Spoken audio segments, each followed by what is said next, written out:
నమస్తే అండి, నేను మీ అర్చన. ఈరోజు నేనైతే ఎగ్ కర్రీ చేయబోతున్నాను. ఈ కర్రీ మా అత్తయ్య గారు చేసిన తర్వాత మా ఆయనకి చాలా ఇష్టమైంది, అందుకే ఈరోజు నేను కూడా చేస్తున్నాను. దీనికోసం ముందుగా పెద్ద సైజు 4 ఉల్లిగడ్డలను తీసుకొని కట్ చేశాను.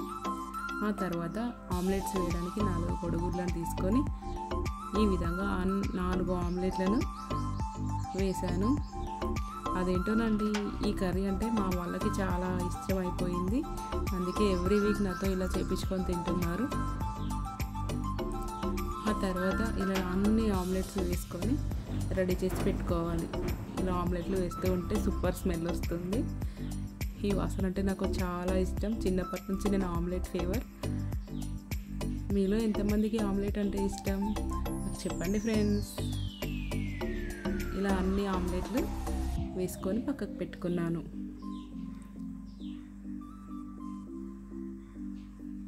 చాలా అంటే చాలా బాగా కుదిరినాయి అన్ని ఆమ్లెట్స్.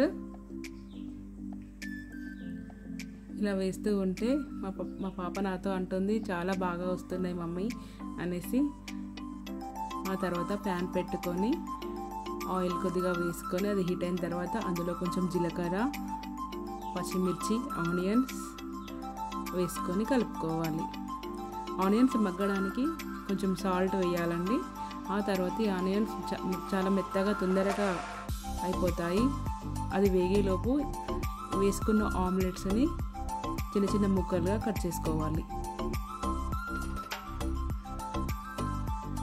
ఇలా కట్ చేసుకున్న ముక్కలని పక్కకు పెట్టి ఆ తర్వాత మూత తీసి ఇవి మగ్గినాయో లేదో చూడాలి. ఆ తర్వాత కొంచెం అల్లం, కొంచెం పసుపు వేసి అల్లం పచ్చివాసన పోయేంత వరకు కలుపుకోవాలి. ఆ తర్వాత కారం, కొంచెం ధనియా పౌడర్ వేసి కలుపుకోవాలి. ఆల్రెడీ సాల్ట్ వేసాం కాబట్టి అవసరం లేదండి. ఆ తర్వాత 2 ఎగ్స్ని తీసుకొని ఇందులో వేసుకోవాలి. ఆమ్లెట్స్ అన్నీ అయితే బాగోదు కదా, అందుకే 2 ఎగ్స్ వేసాను. ఆ తర్వాత మనం కట్ చేసుకున్న ఆమ్లెట్ ముక్కల్ని కూడా ఇందులో వేసుకోవాలి. ఇలా వేస్తూ ఉంటేనే కమ్మటి వాసన వస్తుంది. సువాసన ఎంత బాగా వస్తుందో. ఇలా మొత్తంగా కలిపే వరకు కలుపుకోవాలి.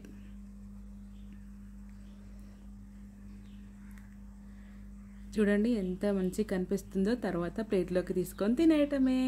Thank you.